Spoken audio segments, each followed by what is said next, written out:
Giving you the real from A to Z surrounding the Dallas Cowboys. News, updates, rumors, transactions, takes, and more. So strap up, Cowboys Nation, and start your day off with A to Z Sports. Live with Will Steele. 3, 2, 1. Here we go.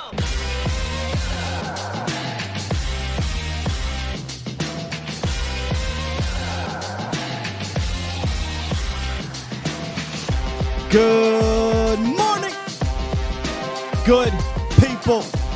Welcome to A to Z Sports Live, presented by the Cochran Firm in Boston Scientific, streaming live on YouTube and Facebook. And of course, I am your host, Will Skywalker Steele.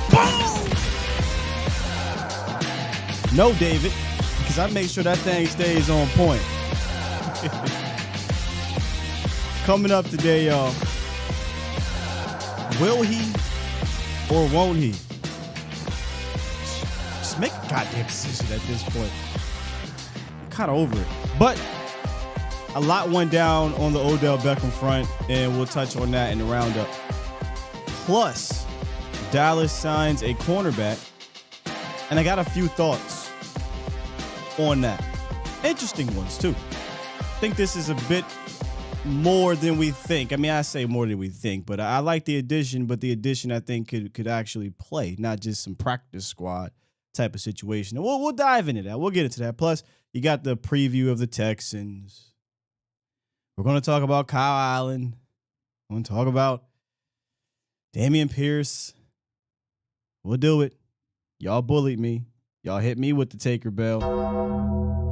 So we'll do it. But shout out to the Bomb Squad. Appreciate y'all.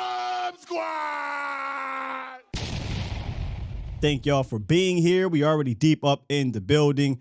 It says down here, defense look to dominate versus the Texans. Listen, y'all, they absolutely should dominate versus the Texans. If they don't, whatever. Just get the dub at the end of the day. But boy, you know, I didn't watch like crazy film on the Texans, but I at least went back and wanted to watch a little bit of that Browns game. You know, the Browns dominated those dudes and didn't score a touchdown on offense. All right, I'm done. I'm already getting riled up over this ridiculous game that y'all want me to go ahead and break all the film down and whatnot. But it is what it is. We got other things we're going to talk about today.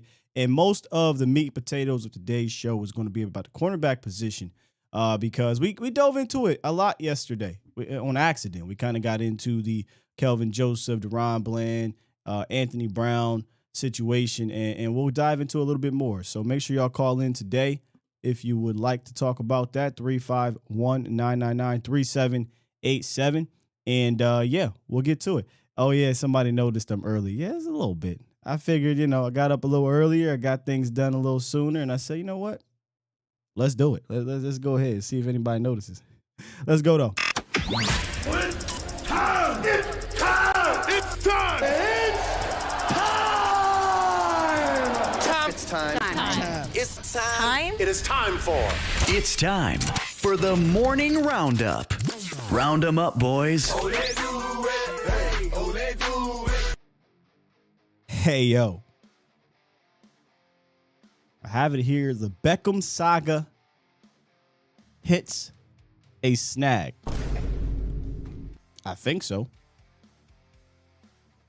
All of this dancing around for Odell Beckham and all this and all that, and it may not even happen. But nonetheless, here are some of the reports that came out yesterday, or tweets, or whatever the hell you want to call it.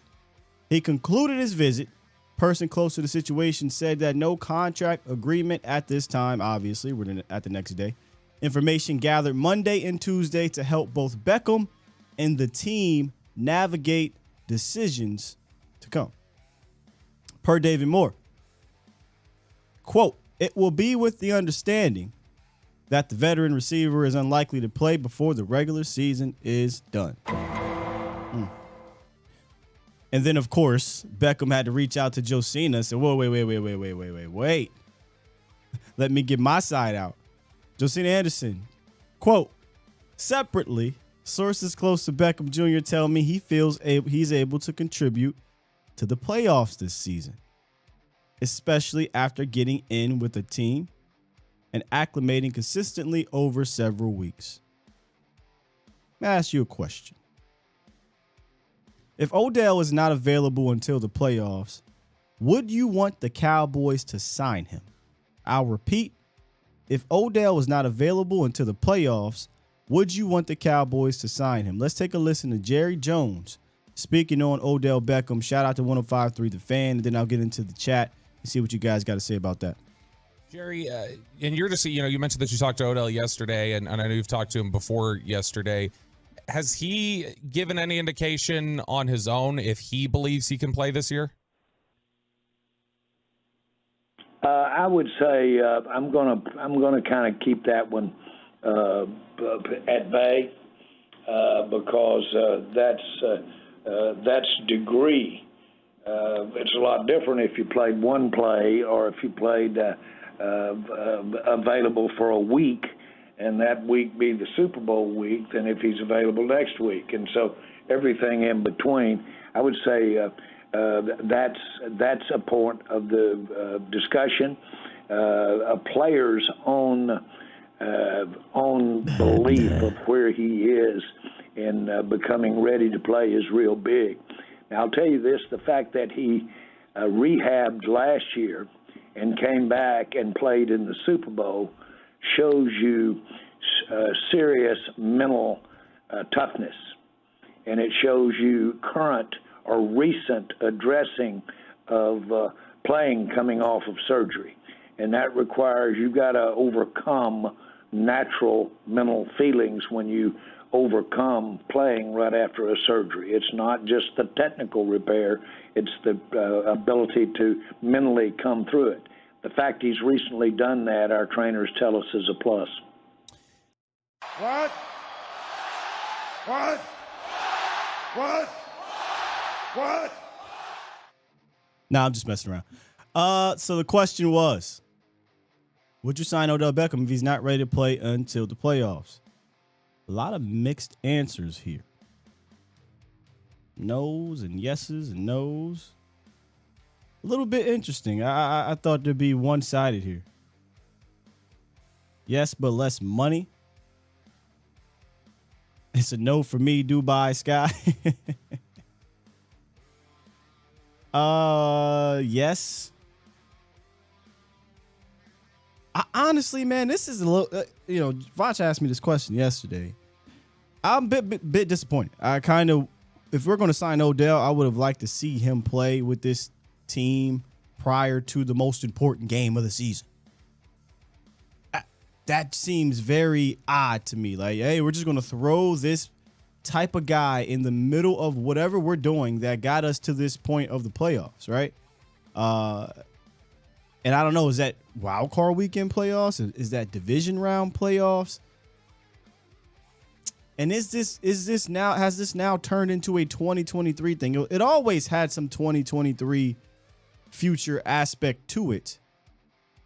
But it was a point in time a few months ago where it was like, hey, man, maybe he can contribute this year. I can't fake it. I can't come over on here. Y'all know how I can't fake the funk about this one. Bit of a bummer if you were going to sign him and he can't contribute prior to the playoff. I'm sorry. Now, here's where I can pull a silver lining out of it.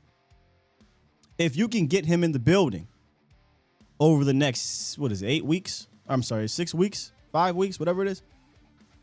Then that makes me feel a little bit better. But if they don't sign Odell Beckham for 2 more weeks or something ridiculous, I don't know. It's like, what are we doing then? Because now you got to get acclimated to what's going on here in the star, with the playbook, with the trainers, with the quarterback. Because while you're not playing on game days 100%, I'm sure you'll be out there getting some extra reps in with Dak and whatnot. So I don't think this is finished in the sense of my feelings to his contributions on the team. More needs to happen. And the first thing that needs to happen is obviously he has to sign. I think when he signs is important. If we know he's not going to play in the regular season, then when the hell is he going to sign? Other than that, hopefully until he signs, this is the last of it. But it's the Dallas Cowboys. It's Odell Beckham. It probably won't be Cowboys Nation. So y'all want to call in and talk about it, let me know. Hit me up. But kind of where I want to transition this thing to and come out the roundup and talk about it here. I know we got callers on the line. Hold tight. I'll get to you. The Cowboys did sign somebody yesterday. They signed cornerback Mackenzie Alexander to the practice squad. 2016 second round pick. He was with the Dolphins for a little bit in the summer. We'll get to that in a second here, but he's healthy now. He has some nickel experience, right? He was primarily a slot his entire career, basically. Over 2,300 snaps in the slot. He started to come around for the Minnesota Vikings in year 3, and he had a pretty solid run for 3 years. And then he struggled a bit in his return to Minnesota last season. And he was picked up by the Dolphins. Was placed on IR before the season. And if you're placed on IR before the season, I think you can't come back off of it or something weird like that. So the Dolphins and him eventually came to a injury settlement where he can be cut, gets X amount of money, and he's allowed to sign with another team once he got healthy. Well, he's healthy now, and the Cowboys picked him up. And I think the Cowboys could use him, given the depth given the depth situation at cornerback. You lose J. Lou, you lose Anthony Brown. You know, not only are you losing guys that this staff trusts, you're losing veterans. And if we go look at this cornerback room, it's a really, really young room, but it's a really inexperienced room. The crazy thing about this here is Mackenzie Alexander is the most experienced guy on this thing. But Diggs is Diggs, right? But that's wild when you think about that. The dude you just signed is the most experienced guy in the room. Nonetheless, here is what the cornerback room looks like right now.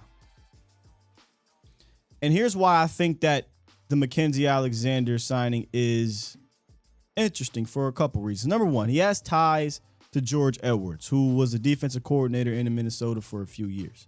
So George is familiar with him, similar to when the Cowboys picked up another former Viking, Daron Curse. There's some familiarity there, right? But number two, we talked about him being primarily a slot corner. One would think, well, Sky, don't you think they need to go get a boundary guy? Yes and no. Let's remember, Anthony Brown wasn't just the team's primary boundary corner. He was also, most likely, with J. Lou out, now Daron Bland there, the team's backup slot corner. So you essentially lose a 2-for-1 from outside in. That's what AB could give you if you needed him to move inside. And he did that last year. He played in the slot. They put Kelvin Joseph on the outside, and they got a chance to see how that looked. Well, now with Daron Bland being the primary slot, if he was to either A, go down, you really don't have a slot corner. Kendall Sheffield played some slot snaps early in his career, but he has more snaps on the boundary than he has slot. Nashawn Wright is not a slot corner. Kelvin Joseph, you would think he has a trace to do it, but he has not played in the slot. He had less than 10 snaps in there. So losing AB has a trickle-down effect into other positions from the cornerback room. The other issue, or not issue, but the other reason that you might need Mackenzie Alexander in case something happens with Daron Bland, and when I say something happens, I don't mean injury. What if they decide to say, okay, we want to try Daron Bland on the outside? If they're not quite satisfied with Kelvin Joseph, then you need a slot corner. So this makes a ton of sense to bring in a guy like Mackenzie Alexander. Now, again, last year was his worst year of his career. He gave up 4 touchdowns. Before that, over a previous 4 or 5 seasons, he only gave up 3. He was a dependable slot corner for most of his career. So, healthy, maybe this isn't as kind of a throwaway of a signing as one may think.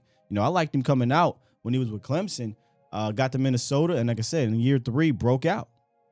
So we'll see what happens. He's here with, I think, a pretty good defensive staff. He's here with Dan Quinn, who can put people in good position. And look, he's here with a defense that is ridiculously good, a front seven that is ridiculously good,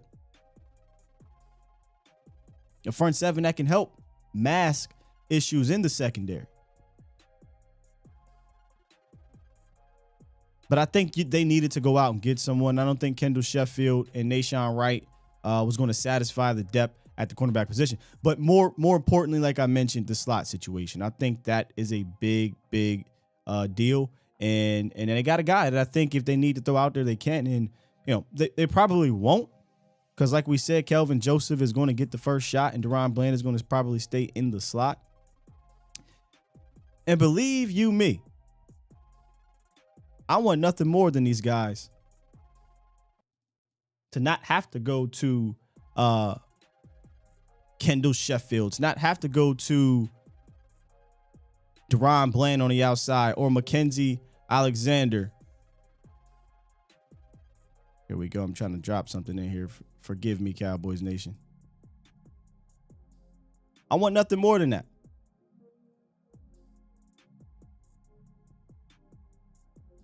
There we go. I want nothing more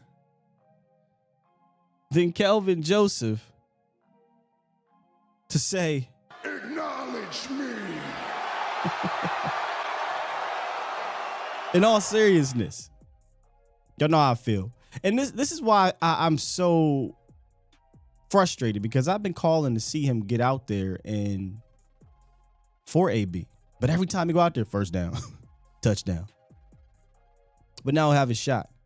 And he's got all the talent in the freaking world. Like I said yesterday, his ceiling is so much higher than Anthony Brown's. But there was a quote that, who was it? Coach Bones Fossil said. I thought it was a really interesting quote here. Really interesting quote. And we brought this up a few times around Kelvin Joseph. It's not necessarily physical. It's a little bit mental. And last year, not a little bit, a lot. Last year, Dan Quinn said something early, and this is what it is. He's a young guy. He said, hey, man, we're just trying to work on Kelvin Joseph in the film room. A dude who played 15 games in college, wasn't notorious for football first type of guy, right? Rumors out there that it was the whole film aspect wasn't his forte. But this is something that Coach Bone Fossil said. We'll just keep encouraging Kelvin to stay alive and alert in meetings. That will be the next step on continuing to become a pro. All the little details on your assignments, your matchup, all that stuff, you got to continue to hone in. If he can match his physical skills with his growing mental skills, then you'll see a really good defensive back. I totally concur. I totally concur with you there, Coach. We'll just keep encouraging Kelvin to stay alive and alert in meetings. That's the next step on continuing to become a pro. I can't overlook that aspect of the situation, right? He's got all the talent in the world. He's got all the tools. You pop it on and you can see the traits. You can see the traits just pop up from last year. You see the traits this year, but I said this before, all the dog in the world, all the traits in the world don't matter if you can't put it together. Now he'll have an opportunity to put it together. And if he can continue to grow in the film room, that will only help him on the field. I will never forget what B. Bird said last year after the I think it was the Niners game, where everything came out about Cowboys were nervous or something like that, and B. Bird said something of the sorts. Well, you're only nervous like that when you're not confident in your preparation. I said, damn, that's a good point. Everybody has low nerves, but there was something about how they came out. And you can be a confident person, but at the end of the day, Cowboys Nation, for instance, I'm not trying to compare myself to a football player, but I'm confident as hell. I can get on here and not prep, not do nothing, and have a good show, but I'd be a little nervous about it. I'd be a little bit shooketh, because I like to prep. I like to be prepared to come on here and give you a quality show so I can perform at my best. Right? I don't know him personally, but I do know that those type of things were said about him coming out. And I think we can agree that there was some truth to the whole, hey, football second situation. Now, what happened with him in the offseason maybe has changed him as a person. And hopefully now football is first in a sense, and first in the film room, first off the field. When I say off the field, families first, but you know what I mean, right? Like, you're a professional football player. You're not done when you leave the Star. That's just facts. So as Coach said here, continue to encourage him to stay alive and alert in meetings and continue to take the next step on becoming a pro. Those little details. If he does that, if he matches the mental with the physical, we'll be fine. I just got to see it. That's all. Let's get to the horn. Pulse of the Nation phone lines presented by the Cochran Firm. Make sure y'all hit up my guys, Larry and Brian, down at the Cochran Firm. Great gentlemen. Got any questions that you need answered legally, any issues you run into down here in the DFW area or or Houston, hit them up at 1-800-THE-FIRM or CochranTexas.com. My writing brother, Mr. Ronnie, how are you doing? Oh, good morning, and God bless you and your family and your show, like always. I just want to say a couple of things about that OBJ situation. Okay. I mean, I was kind of hoping, that we would have got him, but then also, too, I was kind of concerned when he wasn't willing to work out for Jerry Jones, you know what I'm saying, when he didn't want to do a couple of things in front of Jerry. And you know how Jerry is. You can't buy a car if you don't get to test it. I mean, that's just common knowledge. And then also, too, what I wanted to say with the Kelvin Joseph situation, I think it's more mental because, like you said, the brother do got all the ability to play the situation. But if it's mental, if he don't get over that part, it's going to be hard for him to play. But hopefully, now that he's going to get a chance, that he know he's the man. If he can do the right thing, I think he can do it. But it's got to be, he has to get over the mental aspect. Yeah, and Mr. Ronnie, my question that I don't think we'll never get answered because we're not in that room. Because of what happened in the offseason, is it mental because of his off field or is it mental on field? Because I think we all agree there is a mental aspect to his game that he's got to improve. I just now, because of what happened in the offseason, don't know if it's one or the other or both, right? And I think it's clear as day. Let's just be completely honest here. As a second-round pick, the talent that he has, the only reason this man is not seeing the field probably was because of some issues from a mental standpoint, because Anthony Brown has not done anything to keep him off the field, right? So now he is thrust into action. So now can't have those mental lapses where AB wasn't having mental lapses. They were physical lapses, right? Those are physical things. If you have mental lapses, it feels to me like Dan Quinn will take you out right away because he needs to trust you. Hence why we haven't seen some young guys get on the field because they just don't trust them at this point to do what they're supposed to do. So I just wonder what part of the mental aspect is the issue. Is it the off field? Is it on field? Or is it both? And if it's both, man, that's a tough hill to climb. And if he can get through it, think about this for a second.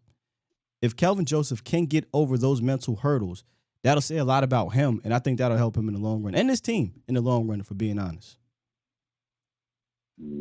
Yeah, because, like you said, because that situation that he went through, I don't like to bring it up because, like my son, he was murdered, and it's something that's really deep. People don't understand. People don't understand, But anyway, I just hope, he can do the good thing because he is a talented athlete, and hopefully, that he can get this mental aspect together. But anyway, God bless you in this show and keep up the good work. I cover you and Vosh. And don't let that dude Marquise get you round up. He's in that case. Don't even bother with him, bro. You keep on doing your good work like always, brother. God bless you, man. Appreciate it. Yeah, right. I'm done with that. Done. I got the mute button ready for whenever he calls in. I ain't done. Sorry to hear that about your son, though, Mr. Ronnie. Not. That's tough. But I won't. I won't let my man do that. Truth only. Who said his tape is horrible? No one's saying his tape is horrible. Damn, that's tough, Mr. Ronnie. But prayers up to you, sir. 252, what it do? How you doing? I'm good, man. I was just calling to see if you heard any updates on OBJ yet. You heard anything? We kind of went over it at the top, just kind of the same thing that dropped yesterday.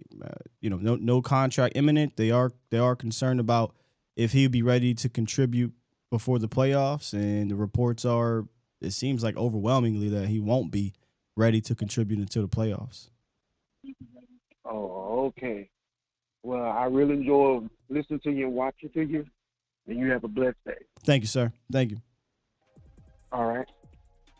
Yeah, you know how it is when we come on here in the morning. So if anybody does get any updates as we're on live, let me know. If he signs somewhere else, we'll go ahead and hit the news button. Do I still got my news button? Yep. And we'll talk about it. But nothing as of yet. Still waiting for Odell Beckham to make a decision and the Cowboys to figure out what's going on. They keep asking him too. I think it was CD Lamb went on with Sage Steele on ESPN. And Sage said, well, I got to ask you about Odell Beckham. Lamb said, nah, you don't. You don't have to ask me about Odell Beckham. That's how I feel. You don't have to do that. But TV, I get it. Get the quote. And all it takes is one quote from a player, and then we can have a whole segment on it. It is what it is. God damn. Sorry to hear that as well, Peter. Oof.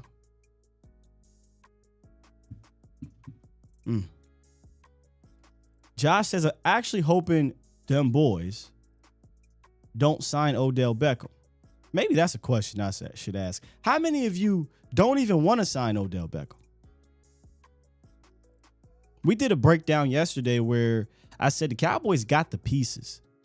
I get the infatuation with Odell. I get wanting to add him to your 11 personnel package and for those couple plays that you think he can make to put you over the hump. But in reality, they have the pieces. It's just about the coaching staff putting together the game plan that day against that team. And then obviously Dak Prescott playing to that level, and then the offensive line. But they got the pieces to do it. Odell Beckham, I'm all about adding talent. He adds a talent, but I said it for last week or two. I think he's a luxury, not a necessity. That's what I should have asked. How many of y'all don't want to sign him? If healthy, sign him. T-Dub said, I'm there now. I don't blame you. His medicals ain't good, says Shaq. Kind of where I'm at, Nick. If expectations of him playing this year, sure, sign him. If not, don't. And that's where we don't know what's going on with that, right? Like, it was being pushed like, oh, yeah, I could play this year. Now it's being pushed, maybe I won't. And then it came out, oh, yeah, playoffs. So it's just really weird, man. Never wanted him.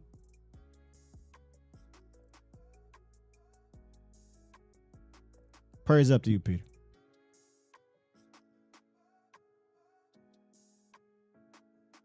Oh, Gregory, I'm with you. I wanted Cooks as well. Let's just be real. Odell Beckham was on the bottom shelf when it came to the trade deadline. There was other receivers I was interested in bringing in, and it's kind of wild, If they do pay Odell Beckham this $20 million or whatever, which is crazy to me, I don't think they will. Why not trade for Brandon Cooks? You'll only be on a hook for a year and a half of his deal. I know assets, but at some point, man, you got to be willing to grow some, excuse my French, ladies, some balls here. It's okay to trade one of the damn picks away, day 3 picks, to get a guy that can help you get over the hump. It's all right. It won't kill you. So, yeah, I definitely with you. I wanted Cooks over all them dudes. We got 717. Only get a few of those. By pressing the star key. Hey, Will, how's it going? Boy, that scared the mess out of me, man. It sounded like it was a robot on the phone. What's up? How's it going? It's Liam from 717. Harrisburg, Pennsylvania. Home of Michael Parsons. Shout out to him. From anywhere on the system. Press the star key. Bruh.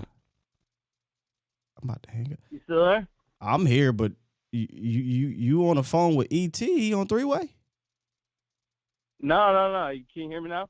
I can hear you, bro, but there is somebody else on this phone. Oh. My bad. There's like a robot or something going on. Check. You there? How about now? Oh, I don't hear him no more, man. That was a little creepy. But what's up? Oh, how's it going? Sorry about that. I'm at work right now. I'm as I said, I'm calling from Harrisburg, Pennsylvania. Shout out to Harrisburg. Mike Parsons, 717, represent. Yes, sir. Yes, sir. First off, I would like to say God bless you, and thank you for all the Cowboys content you have created. I really appreciate that. You have no idea how much that means. Enter the last 4 digits of the party line you want to join, or to hear a directory of all systems, press star. You can return to this menu from anywhere on the system. I gotta let you go, bro. I appreciate. Fam, you got to call 717. You're gonna have to call back. I really do appreciate the kind words. Seriously, I don't know if you can hear everything else that was going on. Oh, if you didn't, let me just tell you what it sounded like. Yeah, man, this is from 717 if you want to press star. But that's what you sounded like, bro. And I legitimately am a little bit weirded out with it because, like, it's your phone tapped, it's my phone tapped. Like, what's happening? Appreciate it, though. I didn't think he was calling from. I definitely thought he was calling from the clank. Damn, man, gave me some words of encouragement and all that good stuff, but I can't keep you on too long. So try to call back, maybe call from your work phone or call from another phone that's not tapped. Can't be having these feds watching. Jerry Jones, I might say something. Let's try this again, y'all. 717. What up? What up? Yo, what up? Will, what's up? It's Liam from 717, Harrisburg, Pennsylvania. How are you? I'm good, Liam. It don't sound like we don't got the background stuff now. So go ahead, get to your point before it sneak back up in here. Okay, sorry about that. So my point is, about this whole Kelvin Joseph thing. I think that, like, we're playing the Texans this week, so it's kind of on the, like, Texans are the worst team in the league. Don't you think, like, yes, he can use this as a sort of while it still is an NFL game, he can use it as, like, a confidence boost. And we talk about, like, sometimes NFL athletes just need, and just athletes in general, just need, like, a little bit confidence boost from a mental aspect. And so I think he could really use this aspect while playing the Texans. No, so, you're absolutely correct. And that's the next conversation to have about Kelvin Joseph, right? Is that he did make a play at the end of that Colts game. And I'm not saying he was horrible, the truth, only horrible tape in the Colts game. He got scored on again. You know, he doesn't get many targets on him. And when he gets targets on him, it's usually a first down or a touchdown. That's how it's been lately. But he did have a great play at the end of that game that you hope, I said this yesterday, carries over into practice, and that carries over into the next game. And you couldn't ask, especially if Brandon Cooks doesn't play. So hold tight for that. We'll talk about that in a second. You couldn't ask for a better matchup because Kyle Allen's a quarterback, turnover machine. The Houston Texans don't have a bunch of weapons. And then you'll get the Jags the next game without Sunshine. So, yeah, these next two games have the potential to be a confidence boost. You definitely need it, especially at that position, right? You know, when he got scored on, you saw him kind of say, all right. And he got back in there and didn't give up another big play. So that was encouraging to see. So take those little small wins and build on top of them. So I'm with you. You need confidence at that position.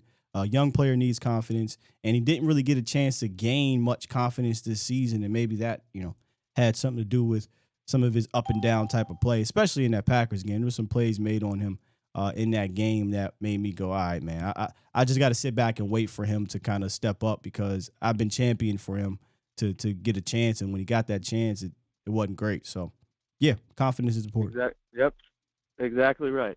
All righty, I'll let you bleed. God bless you, and have a wonderful day, sir. Appreciate you. Still a little.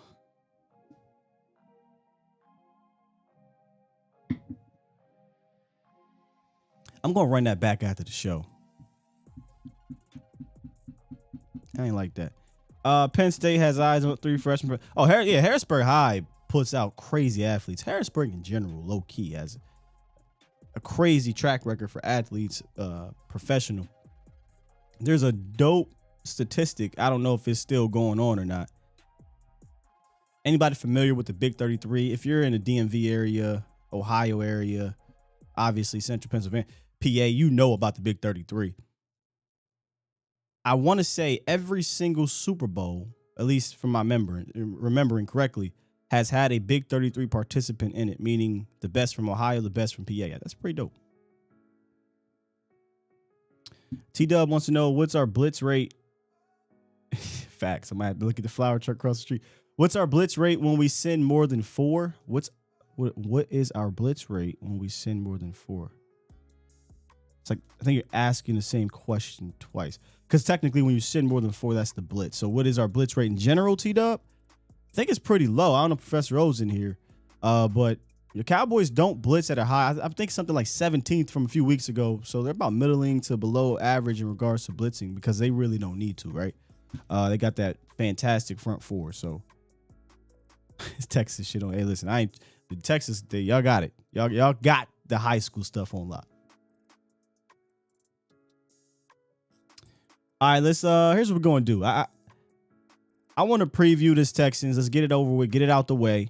And then when we come out of that, we'll finish up on the lines and in the chat. A little weirded out. Let's talk about these Texans. Since y'all bullied me, man. Ain't gonna be long, I tell you that much. Look, man.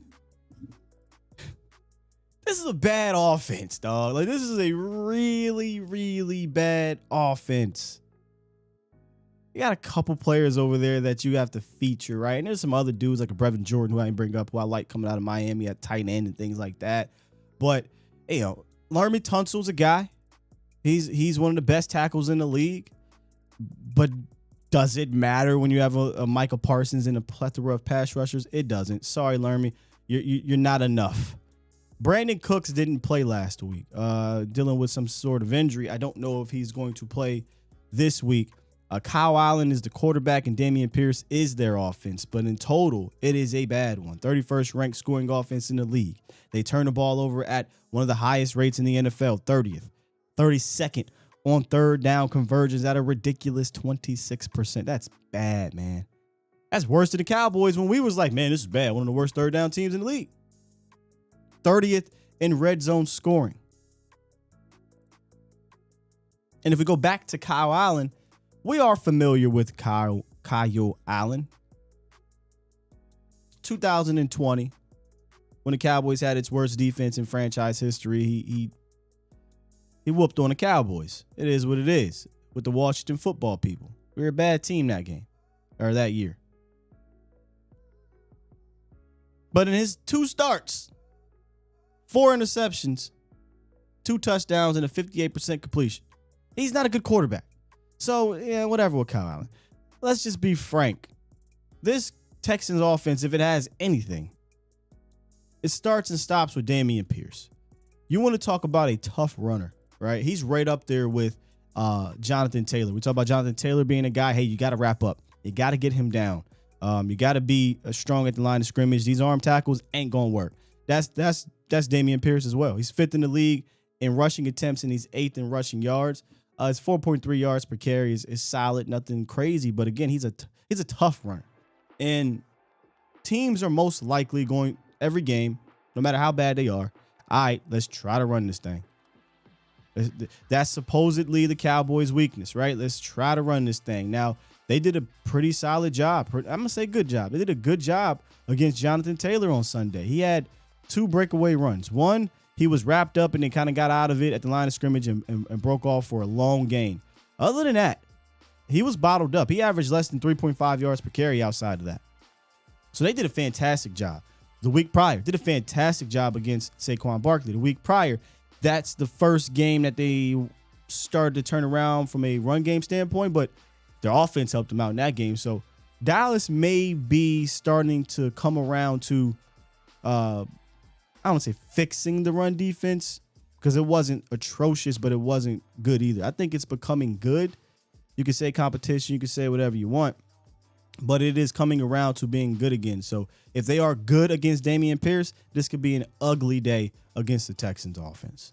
Just flat out, man.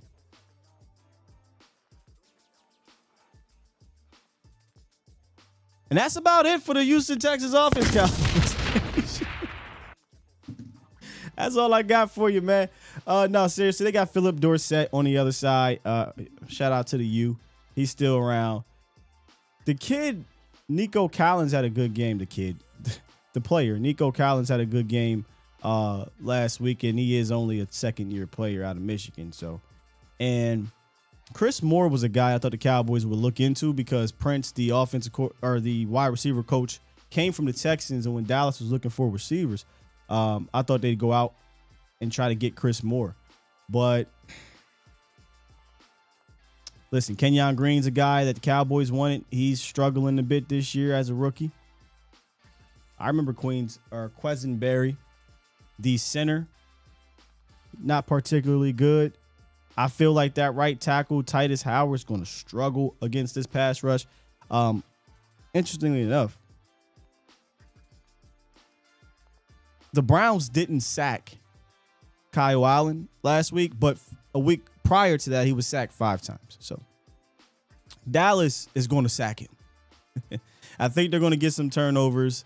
I think they're going to dominate. However, defense looks to dominate. I think they will dominate this Houston Texans offense. I do. They just don't have enough. And I'll leave it at that. That's the Houston Texans offense for you, man. If they come out here and they play fantastic football against the Cowboys, brother, we got problems. We got problems, man. I hope he holding out. I hope, listen, Brandon Cooks is not going to make a lot of a difference with this offense in the sense of it's bad, period. But Brandon Cooks is still a guy that can pop one for a long gain or touchdown. So, yeah, if they don't have Brandon Cooks, I welcome that. Y'all know me. I don't give it. People say, well, I want to play him at full strength. No, I don't. Why? I'm all about the easiest route to get this Super Bowl ring. I do not care how. I don't care about an asterisk. I don't care about cheating. I don't care about none of that. I am tired, bruh. But that's neither here nor there. So, sure, if he doesn't play, you won't find me complaining about it. Nope. Won't find me complaining. The great value Cowboys, they ain't even that, Jose. Grande said the Texans will be good in 3 years. How, sir? What are you predicting they're going to get an amazing quarterback? Because that's the only way they're going to be good in 3 years. They might mess around and put Davis Mills in there. Davis Mills with a long neck. Now they benched him. Nick said, I had the same idea. People think I want that to be Patrick Mahomes win MVP. I can care less how we win the damn ring. Just want to win it. Facts. I've been telling y'all this for 2 years. I do not care. I'm here to tell you right now. If we got to play who Gardner Minshew, who's the quarterback over there in the backup? Whoever the backup is in Tampa. Kirk Cousins. And then Andy Reid suits up at quarterback for the Chiefs in the Super Bowl. God damn it, I'm going to take that ring. And I'm going to talk mad-ish about it for 35 years. Yep, I do not care. With that said, before I get back to these lines, let's talk about my friends over at Boston Scientific. In the U.S., more than 39 million men suffer from ED. Boston Scientific created edcure.org to help you find your best cure. To get started, go to edcure.org to take a quiz and learn your severity or risk of ED. If you do have a condition that puts you at high risk, you'll find customized content. It's the fastest and easiest way to find a cure. Hit up Boston Scientific at edcure.org. Brought to you by Boston Scientific. It's not hard, but you can be. You're listening to A to Z Sports. Do it live! At some point, hoping to broadcast in front of the millions. of Cowboys fans to bring you the real. But for now, strap up and here's your host, Skywalker Steele. I'm Luke Skywalker. I'm here to rescue you. We'll do it live. I'm just here to rescue you, man. Drummer Cam makes a great point.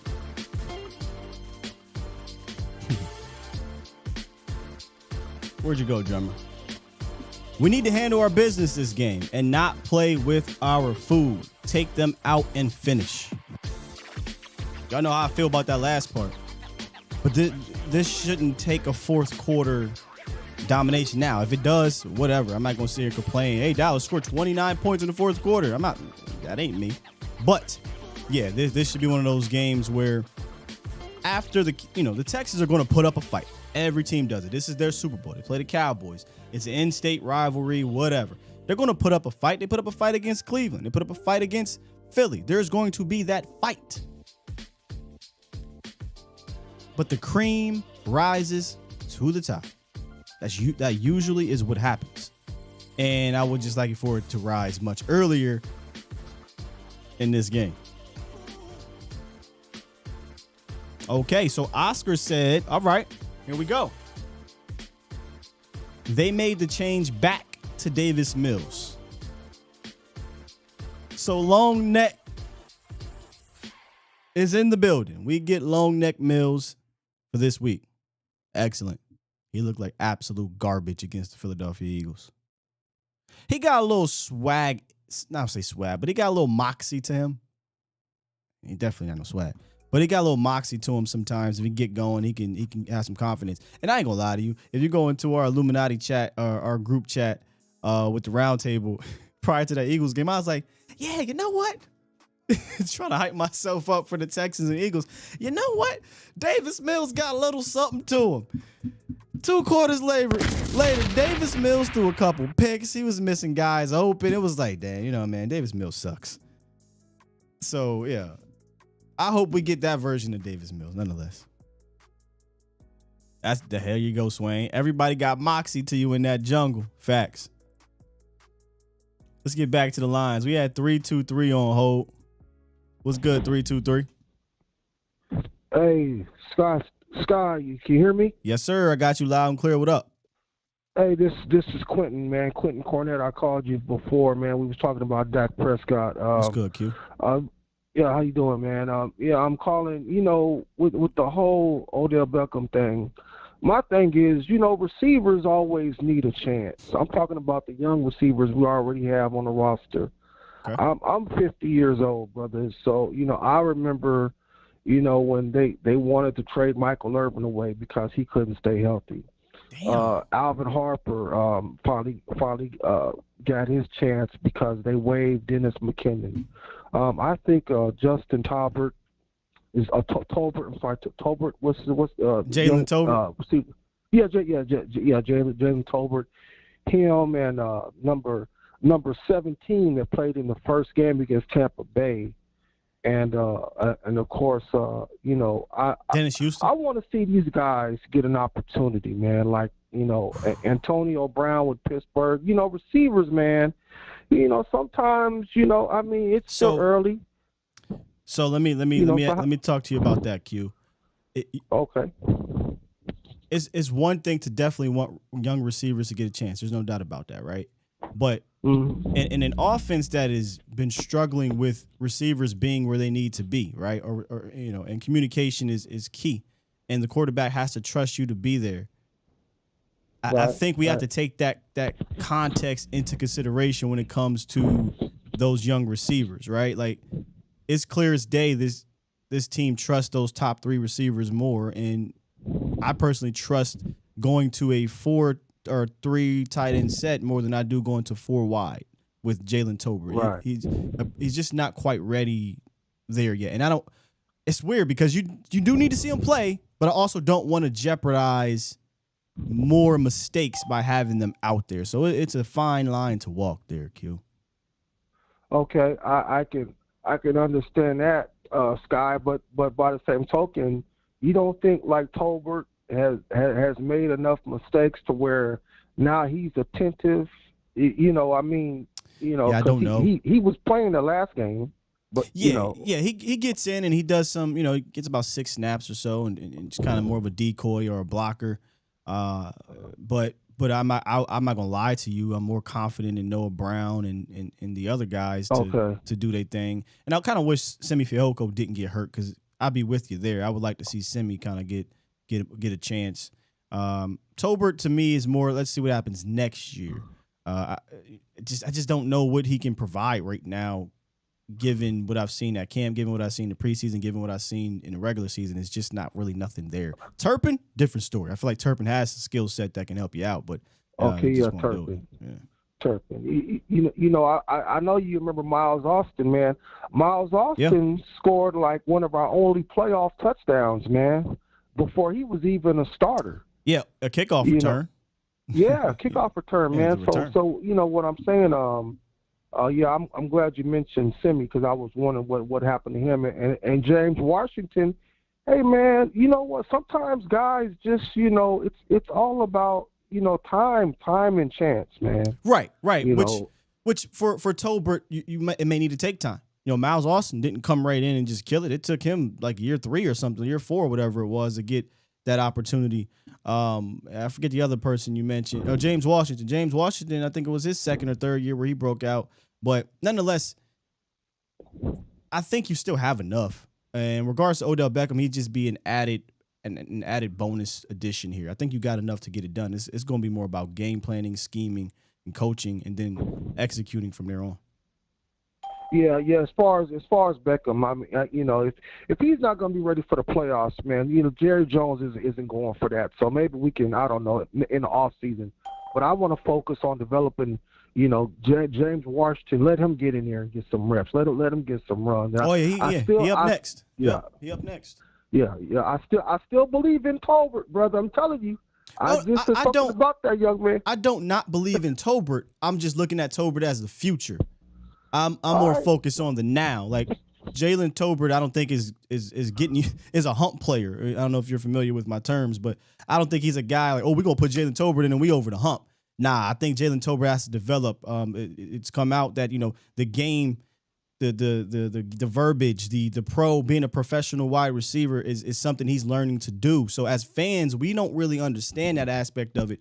But when you talk to people down there, he is learning how to be a professional wide receiver. He's learning how to be a professional. And that takes time. You know what I'm saying? So, right. You know, it is what it is. That takes time. And you got other professionals to fill in for him until he gets there. So I'm kind of looking at him as a future guy as opposed to a now guy.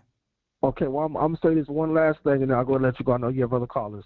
All it takes is Jalen Tolbert to be activated in a playoff game and to convert a 3rd and 10 or a 3rd and 11 or even, you know, they double team in CD and can't get the guy. All it takes for that boy to make one play in a playoff game. I've seen it, man. A dude makes one play in a playoff game. You know, he's had problems the whole season. It flips his confidence psychologically, man. I've seen it, Scott. I've seen it. Well, I don't know what you're arguing at this point. Like I'm not disagreeing. If he gets an opportunity to make a play and he makes it, that'll be great for his confidence. I don't think anybody would disagree with that. Yeah. But if you're down to Jalen Tolbert converting on a 3rd and 10, that means James Washington didn't work out. That means Noah Brown probably is not in there. Something happened, right? That means you're down pretty bad at that spot, because Jalen Tolbert right now is like your 6th guy at wide receiver. So I'm sorry I'm not getting all up in arms over my 6th wide receiver. You know, it just. Okay, but right now he's not number 6 right now, is he? Yes. Because is he? Okay. James Washington gonna come in here and hurdle him right away. You think so? Yeah. Well, yes. Absolutely. CD, Gallup, James Washington, Turpin, and Noah Brown. Turpin? They don't even use Turpin. They don't use Turpin like that. They use Turpin. Think about this for a second. They use Turpin more than they use Jalen Tolbert. Man, all right, think about that for a second. Seriously, think about that for a second. I'm just saying. All right, man. Thank you, brother. You have a blessing. All right, bro. I'm sorry. Listen, I want nothing but the best for Jalen Tolbert, but I can't fake the funk to y'all. Jalen Tolbert He's an afterthought in the 2022 season. Gonna go in there and get me 2 snaps, 3 snaps where he's running around blocking somebody. You know? He's not even a decoy like a Cavante Turpin at this point, and that's okay. I'm just not here to try to sell you, to snake oil you on our 6 wide receiver right now. You know what I mean? Next year, let's see what happens with Jalen Tolbert. Or unless somebody gets hurt, right? Or multiple people get hurt, now then Jalen Tolbert is thrown in that fire. But he ain't. He don't got to be thrown in the fire right now. That's all. Queen, back to back. We get Queen in back to back days, man. That's the blessing. What's up, Queen? Hi, Sky. How you doing? I got your notification, so I was like, let me go and see what Sky's talking about today. We're talking about a lot, Queen. What you got for us? Oh yeah. Is it? Oh, okay. Yeah, I thought it was pretty clean. I just got the extra. Okay, so about Odell Beckham. Okay. I wanted him because I thought that he would be a great fit in our locker room. I think that when he gets healthy enough to play, that he's going to add a whole bunch to our locker room and on the field. Okay. But Jerry Jones wanted somebody that could do something almost immediately, because that was the impression that had been given when he first put his name out there as a possibility to get signed somewhere. You know? So I pray that Jerry and those guys got the whole Carfax on that dude. You know, like his previous injury that he rehabbed, how he rehabbed it, how long it took him to rehab. Because a lot of times, the longer it takes, the person is not taking their rehab as seriously as they should. You know what I'm saying? And so I hope they still sign him. But you know he's going to get a team-friendly deal, because nobody's going to sign him in that condition for no guaranteed money. You know what I'm saying? And a whole bunch of money. They need to get the Rams deal. Yeah, I find it hard to believe what I'm saying? that Stephen Jones is caving to some massive deal.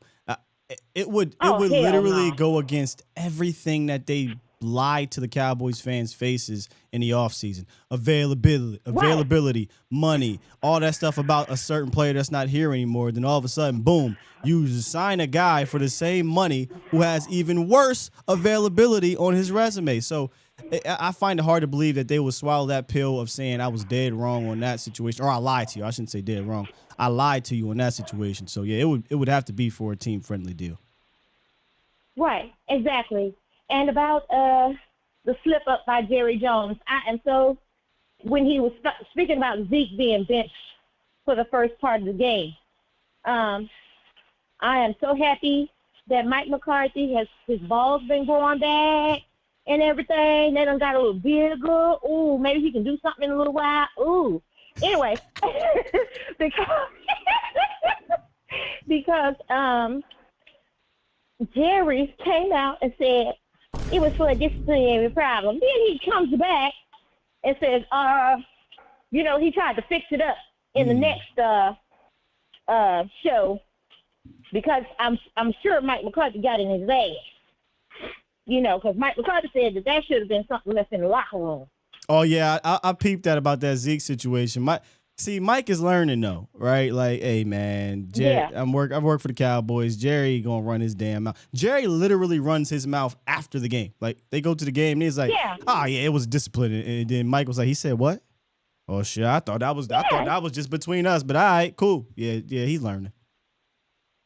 Yeah, Mike did. He's on them things, because before he wouldn't say nothing. You know what I'm saying? Yeah. And also the two-head. I got two more things. The two-headed monster. I will not. We need both. We need both of the two-headed monsters, Zeke and Paul. Oh, 100%. We need them. Yes. Yes. You got people saying Tony better than Zeke, and and all this other kind of stuff. There's a lot of things that Zeke does that Tony can't and is not willing to do. You know, Zeke is that meat tenderizer. You know what I'm saying? And then Tony is at 5 after the meat already tender. Yeah. So, you know, you need both. And also, I don't want to talk about Kelvin Joseph. What's his name? Turpin. Please, tell the Cowboys to please use that young man in more than just a kickoff or a punt return. Please. You know, because they can design plays for him. Sure, just like they design plays for everybody else. You know what I'm saying? So, maybe it's too much for Kelly. You know what I'm saying? Maybe he just got entirely too much, and he can't handle it. Anyway, I love you, Sky. I love Cowboys Nation. And how about some Cowboys? How about them, Queen? Appreciate you as always, my Queen to be. Appreciate you.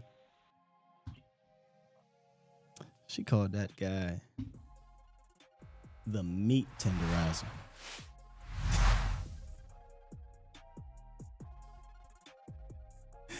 Do you know? Oh, Boston Scientific is probably like, this is not what I expected when I signed on. I might have to pull that and turn that into some type of commercial for Boston Scientific. 100%. Too easy. All right, let me lock these up. We kind of deep here. We get Bro G back-to-back days. What's good, Bro G? What is up with it, man? I see you got the feds on the line over Bruh. here trying to tap into the show, man. Listen. We're gonna have to talk in code still. Man, I was a little nervous about that one, fam. It's all about the Doski Woski and the Peasky Whiskey. Don DeMarco. You know what I'm trying to give our shouts out to, right? Shouts out to my Brody Voch Lombardi with the Voch Lombardi Live. Yes, sir. Lombardicus Prime. I heard, we're going to give him shouts out. He was like, man, everyone call into my show and always want to talk to Steele. Say, what's up to Steele? What's up, Voch? You hear? I'm pretty sure he's listening, man. This is I'm pretty sure he up in there. But, man, that was a pretty dope analogy by Queen, man, about the meat tenderizer. I like that. That was dope. About the running backs. But I want to talk real quick. I didn't know what to talk about, but I'm just piggybacking off the other callers. Oh, what's up to I want to say what's up to the other callers. Rake always be calling in and say what's up to him. What's some of the other callers still? I want to give them props. I like listen. Lowe's. A lot of them. Yeah, a lot of them. Lowe's. I ain't heard Lowe's in a minute. Your boy Nacho. I think Nacho be calling in. Yeah, B calls in. LG. Oh yeah, B Bird. I haven't heard. I haven't heard B Bird in a minute. I haven't heard Old Head. I haven't heard him. What you do? Block him or something? Old Head. You talking about the Old Head from last year? Yeah. Would y'all be arguing all the time? No, I had to get you know what? Let me just. I know. He just know. Okay. I'm just gonna say that. All right, cool. I got you. He was starting to think this was 1864. You know, he was getting a bit. Okay. Yeah. But I want to speak on Jalen Tolbert a little bit, man. Yeah, he kind of like disappeared a minute. You know what? I caught a couple of games on ESPN Live before the draft last year. Yeah. And he really popped off the screen when I saw him. You know, they playing in the division wasn't really good. But when I seen him play against Tennessee, dude, he got that Jerry Rice speed. He only run like a 4.5, but when he get the ball in his hand, he got like an extra burst. And when he get in front of you, you're not going to catch him. Listen. And I think he kind of disappeared. I think he disappeared because I heard McCarthy talking They asked about him early in the season. Why isn't he playing? And he said he got something going on with his hamstrings. No. And me, I play receiver, so I know once your hamstrings start going, that's a very delicate situation, man. No. Ain't got nothing to do with on with that. No, ain't got nothing to do with his hamstring. He don't look like the same player he did in college, but because it's the NFL, bro. This ain't college. I mean, yeah, you're right, but I know when you're dealing with hamstrings, you can't get your burst. No. Let me stop you right there. This ain't about a hamstring. Jalen Tolbert, if he had a hamstring issue, he's not playing. This is about mental. That's what Coach McCarthy was saying. He was saying his hamstring issue that he dealt with in April, which was wild for him to say to me. But he was saying him missing that time put him behind the 8 ball from a mental standpoint. That's what he was saying. It's not that he was dealing with a hamstring injury to start the season. He played literally all through training camp and preseason. It's the mental aspect for Jalen Tolbert. That's all it is, and that's going to take time. It comes from South Alabama, man. This ain't South Alabama. All right. Plus they had him at so many different wide receiver positions too. There was a lot to put on him for a rookie. Understand that? Yeah, but I'm just saying, man. Once the hamstring starts going, you ain't the same, man. Yeah, man, that hamstring from April, dog. That's what's making him. They linger though, man. They linger. Once one goes, the other one will go. That's how it goes. The hamstring starts a chain reaction with the rest of your body, with the rest of your leg muscles. But man, it's always everyone hit the like button, subscribe.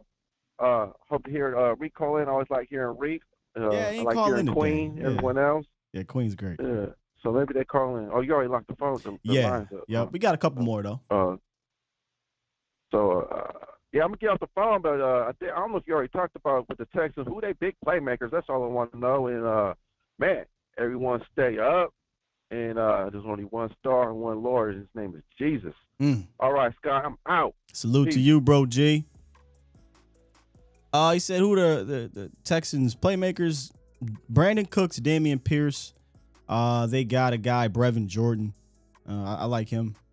Nico Collins had a good game last week. I mean, these aren't, besides Brandon Cooks, Dameon Pierce, but these other guys aren't big time playmakers. But I don't know if Cooks is playing or not. That's something we got to keep an eye on. But Dameon Pierce will play, and that's the guy you got to stop, flat out. Yeah, I don't know if he's gonna play. I hear you on Jalen Tolbert, bro, G. Like, obviously, hamstrings are an issue, but coach was referring to was his hamstring issue in April put him behind the 8 ball from a mental standpoint. He wasn't able to get out there and do the mental reps and get into the playbook and whatnot, get that chemistry with the quarterback. That's what he was saying, which I still thought was weird because I'm like, Coach, we're in September. Are you talking about a hamstring issue that sidelined him for a couple practices in April? I seen with my 2 eyes training camp.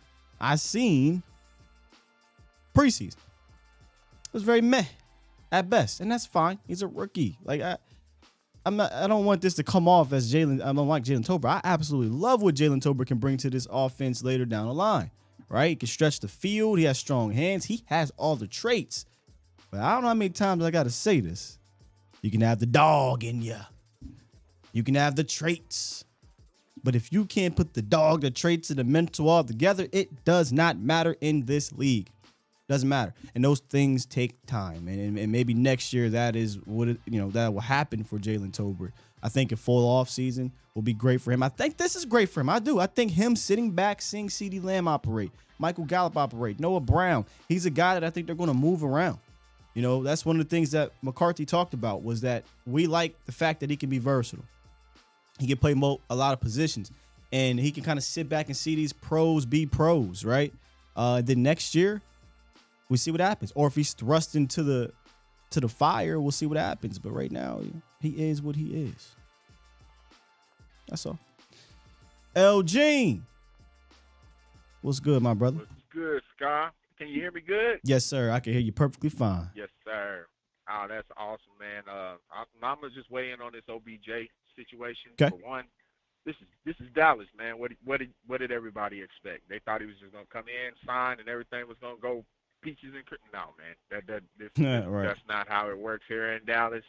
It's gonna be a circus. We knew you should have known that the day one when it came out that it was serious, that it was gonna be a circus. And to be honest with you, if we sign him, it's an addition. If we don't, I feel like we still got a good chance to make a deep run in the playoffs. 100%.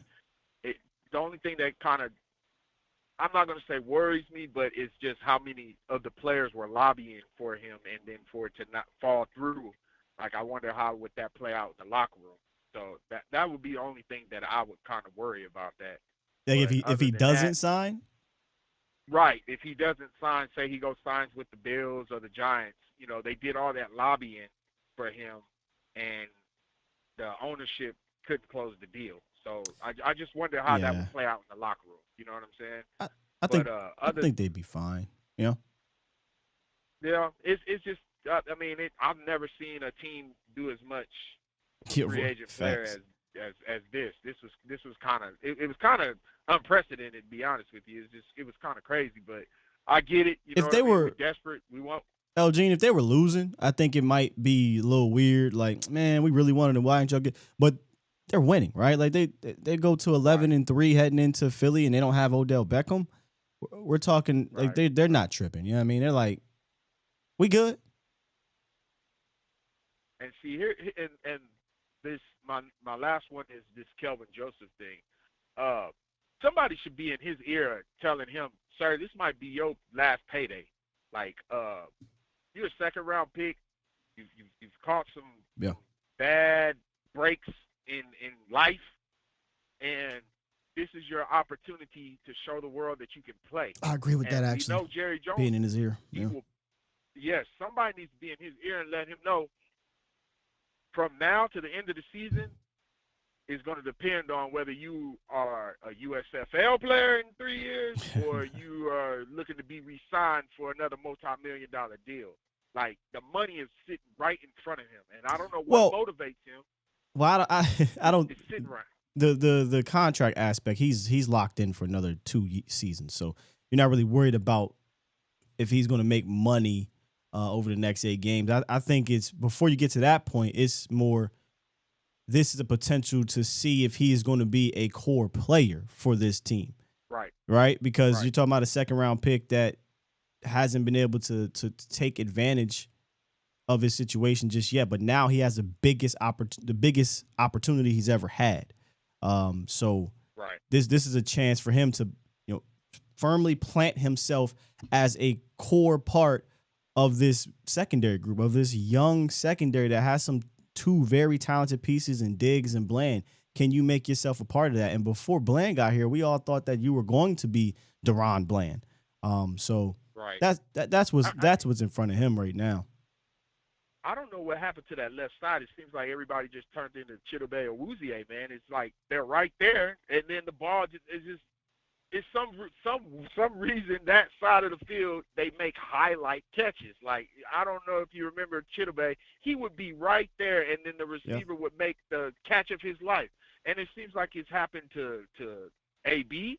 It seems like it's been happening. It happened to Wright over the preseason, and same thing with Kelvin Joseph. He'd be right there, and then the receiver would make the catch of his life. I don't know if it's that coaching, is that just a confidence issue. I don't know, man. I really don't know. Some players are really good ball skill players. Some players are really good cover guys, but the combination of both is what makes certain players elite, right?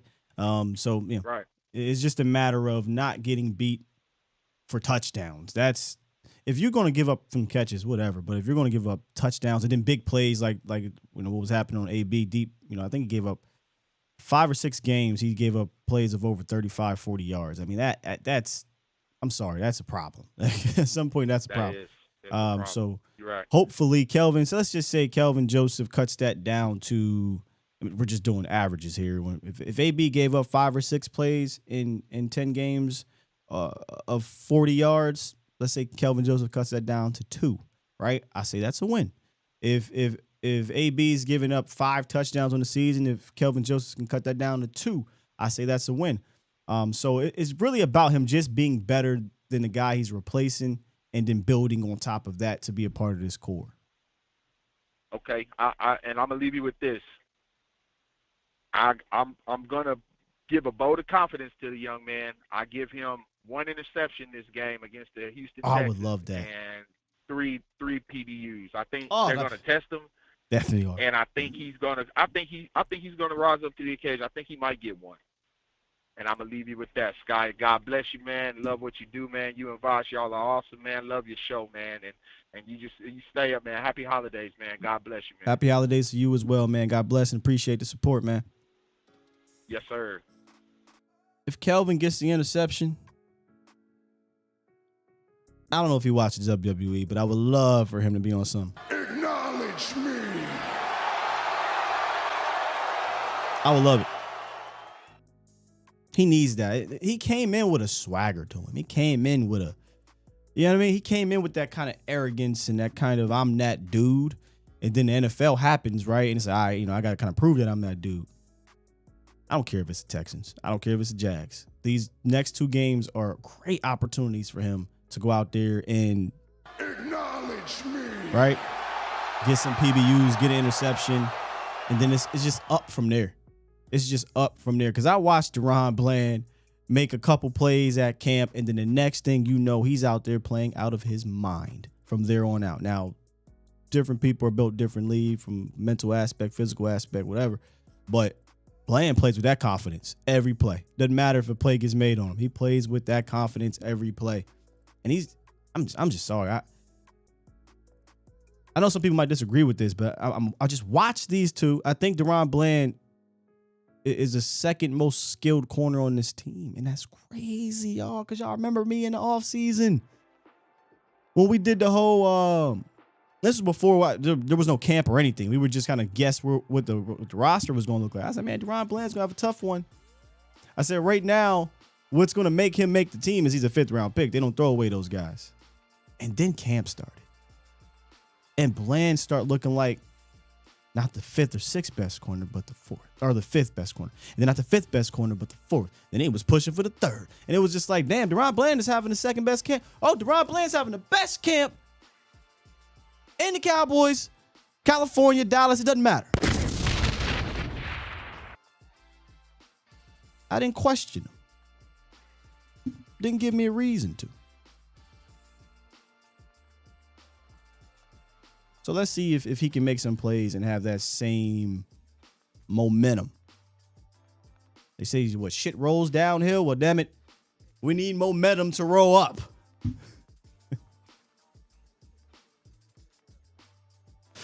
Shaq was saying, yeah, was saying in the offseason, y'all was saying push AB off. A lot of Cowboy fans were. Not me. I was saying AB played his way onto this team last year. And then the season happened. And AB just was playing worse than last year.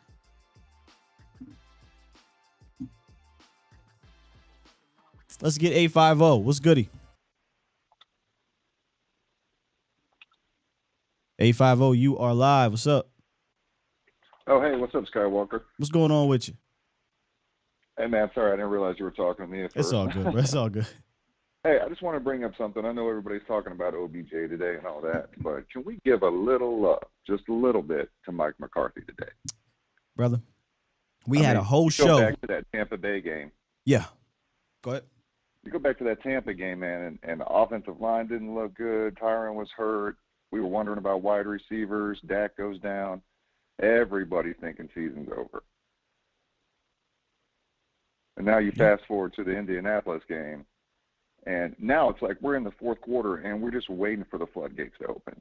I mean, Mike McCarthy has got us through the whole season. And I remember last year, everybody was trashing this guy, saying, oh, he's holding the Cowboys back.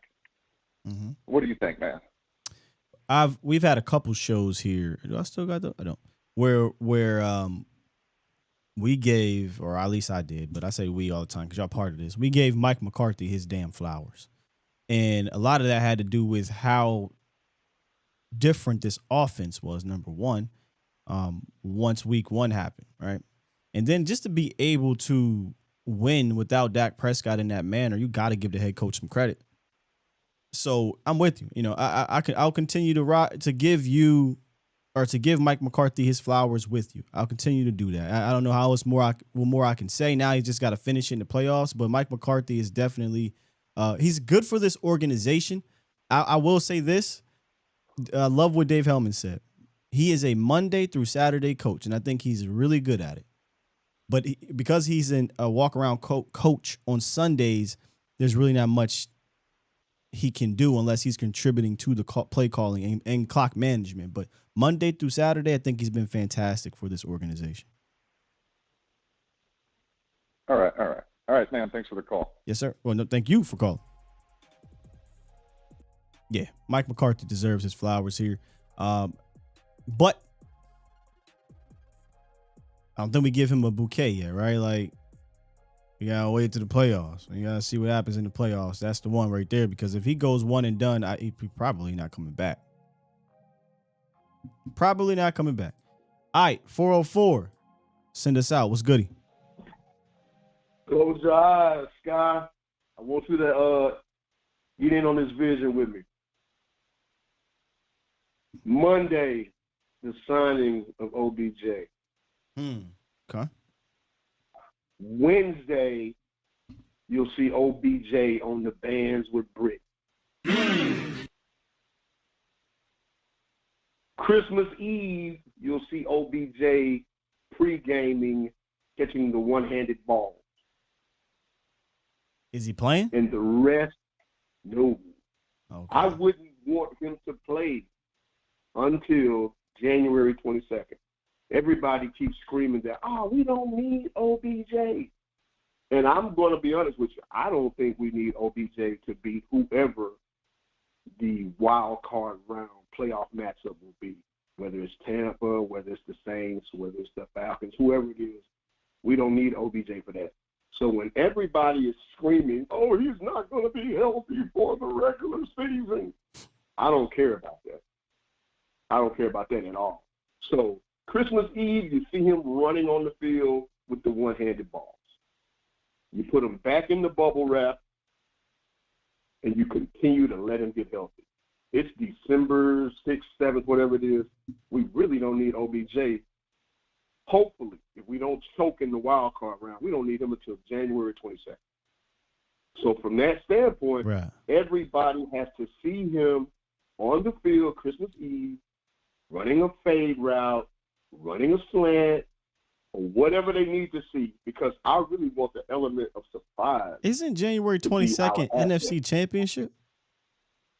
No, the first round of the playoffs, I think, is the 14th of January or somewhere around there.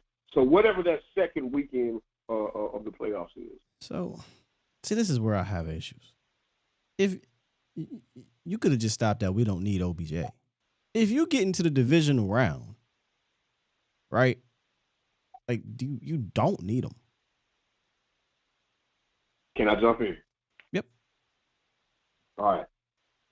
I hear that, and I understand why people say that, because we just scored 54 without him. I get that part. No, you and I know. Not today. I'm talking about if you win the playoff game, right? Like, you've proven you don't. So let me make sure. I got you. Let me make sure. All right. Let's say it's the Buccaneers. Buccaneers look like trash. Buccaneers will be Buccaneers will be round one. That's my point. Listen to what I'm saying. Yeah. Everybody is the whole hullabaloo yesterday was he's not going to be ready until mid-January. If you really ask me, I don't think we need him January 14th wildcard round. I'm looking beyond that to give him another week to get healthy. So if we sign OBJ on Monday, the 10th, 11th, or whatever that date is, I still say he's got about 5 weeks before we really, truly would like to have him on the field. The reason I say that is I feel we can beat whoever that wild card team is, whether it's whoever it is out of the NFC South. But when you start to say as a 5 seed, you could potentially be playing Philadelphia the following weekend. Bradbury on one corner dealing with, let's say he's dealing with Gallup. You got Slay on the other side. Let's say he's dealing with CD. Who is their nickel? And whoever their nickel is going to, I'm going to use some bad language. You don't think we can beat the Eagles without Odell Beckham? No, what I'm saying to you, I think we need Odell Beckham to beat this. That's literally what I just said. No, I'm sorry. Well, maybe I misheard you. I'm sorry. Yeah, what I'm saying is when you have Slay and Bradbury dealing with our 1 and our 2, the advantage falls to the slot or to the third guy dealing with the nickel. So in my opinion. So your whole thing is to sign Odell Beckham to beat Philly, is what you're saying. My whole thing is we're going to need a legitimate third receiver going forward. We will not be the team we could be without the 3. Go ahead. I'm just answer the question. Are you saying you want to sign Odell Beckham strictly to beat Philly? You think the Cowboys cannot beat Philadelphia without Odell Beckham?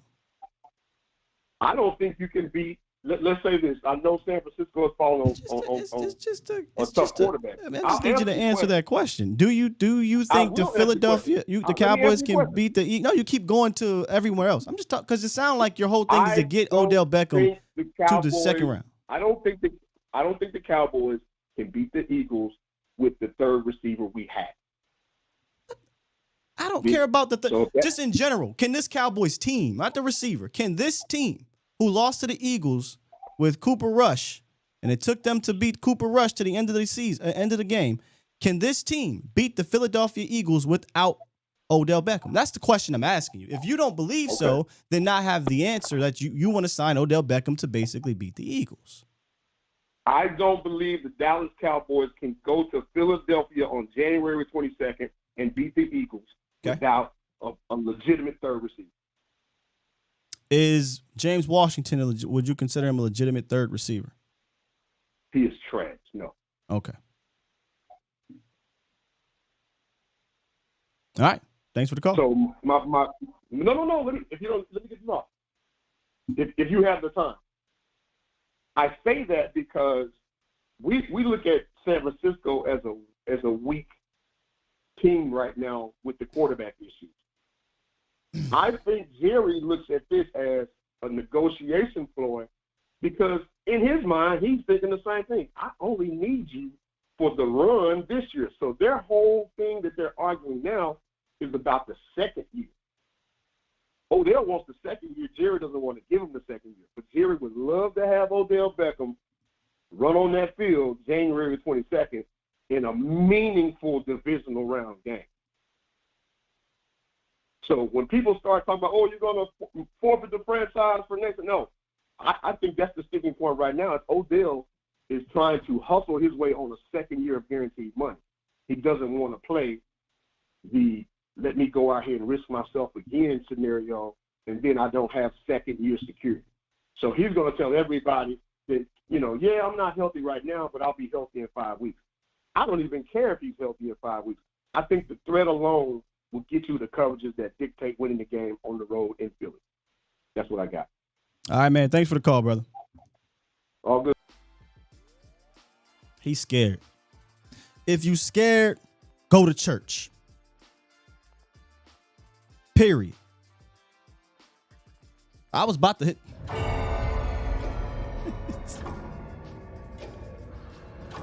You mean it's... Listen, I'm all for adding talent here. But if you're getting to the second round, I watch Philly, bro. They're not some impossible team to beat. The freaking Houston Texans took them to the brink. The Colts took them to the brink. But you don't think the Cowboys can beat them without Odell Beckham? By the way, not just without Odell Beckham, but Odell Beckham not playing a single snap. That man is now the hump player to beat the Eagles, man. Give me a break, dude. Give me a break. The Eagles are not some super juggernaut that can't be beat. I'm sorry, bro. I'm not looking at them like that at all. Call back in here after December 24th without Odell Beckham. If the Cowboys beat the goddamn Eagles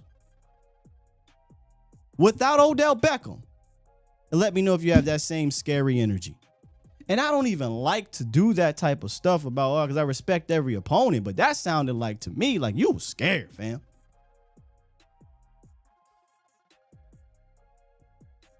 Dallas has a formula. I don't know if you watched the show last week or yesterday.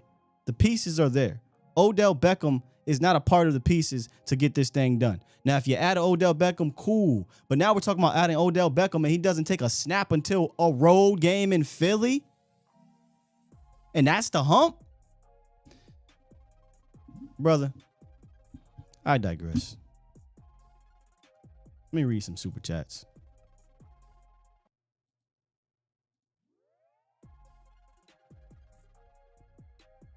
This is giving me San Fran energy from last year, some people had. And I know they won, but shit, they won like the Cowboys couldn't have won. What up, E2 Blue? Lamont dropped one not too long ago and said, folks, Diggs started off getting burnt too. Takes time for these guys to get their confidence, and once he gets more experience, man, shoot. Are you saying he's locked down? You put locks there. Hey. Yeah, it takes time, man. Samuel Rowe. Super chat. What if Odell Beckham's not hurt and he's driving down the price? I mean, he's not hurt. He's recovering. But why would he want to drive down his own price, Sam? Peter Rizzo dropped one earlier. Said thank you Super chat. for the kind words, folks. Peter let us know that about his son that is no longer with us. Our prayers are with you, good brother. Hoodlum dropped one. Super chat. Said, I don't get the Cowboys sometimes sign him and let him rehab and learn the playbook. We're already going to the playoffs, so it doesn't matter. That's the other thing I talked about earlier in this whole situation. I'm bummed out. I mean, to sit here and act like it's not a big deal that you're not going to be able to get Odell Beckham on the field prior to a playoff game, the second round at that, to me would be is just fake bravado to me. You mean to tell me you're okay with seeing a guy get his very first snap in the playoffs in an offense, bro? Let's be serious. This is not a complimentary offense to wide receivers. It's just not. No chemistry, no nothing. Yeah, that's a bummer. So if that's going to be the case, then you need to get him in here immediately and let him develop that type of chemistry, whether it be off the field. I don't know if he can run routes right now. I refuse to even run for the Cowboys and learn the playbook or whatnot. So, yeah. And that's the super chats there. I'm here to tell you right now, the Cowboys do not need Odell Beckham to beat the Eagles. They don't. I don't know how you can sit here and watch what happened in Philly with Cooper Rush. And your thought process is, man, we can't go to Philly and beat them. With Dak Prescott, with an even more healthier Michael Gallup, with an even more established tight end scenario, with now learning how to move CeeDee Lamb. I bet you if you go back and watch that, they didn't move CeeDee Lamb around a lot. With this running game that they could not stop with Jordan Davis.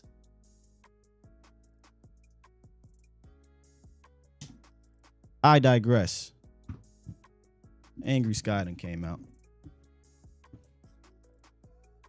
Appreciate y'all for being here and dealing with Angry Sky.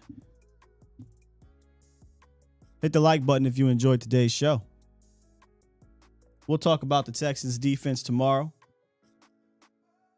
Subscribe if you want to be a part of this crazy community that we have here.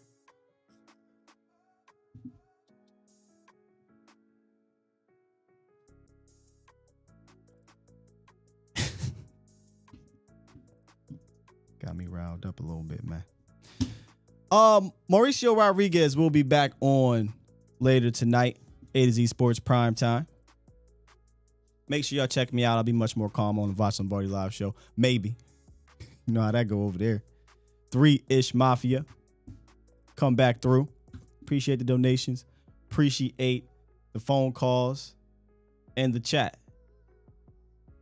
We need more Trap Sky. Nah. He want full Martise. It felt like it, man.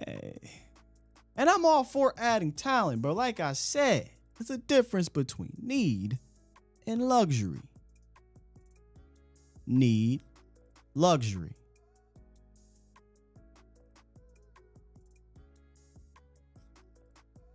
All right, let me hit this button before I go back into another rant. Y'all the best.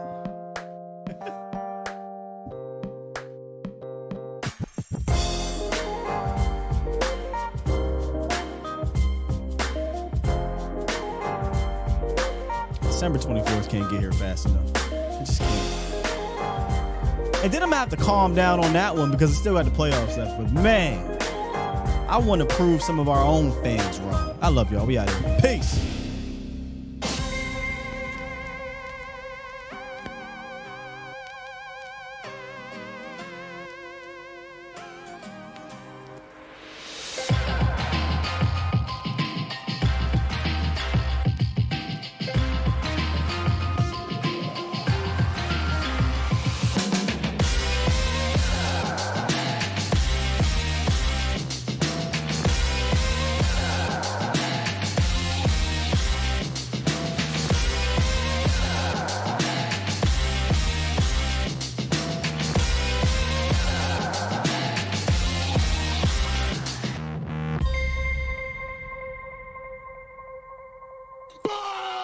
Squad!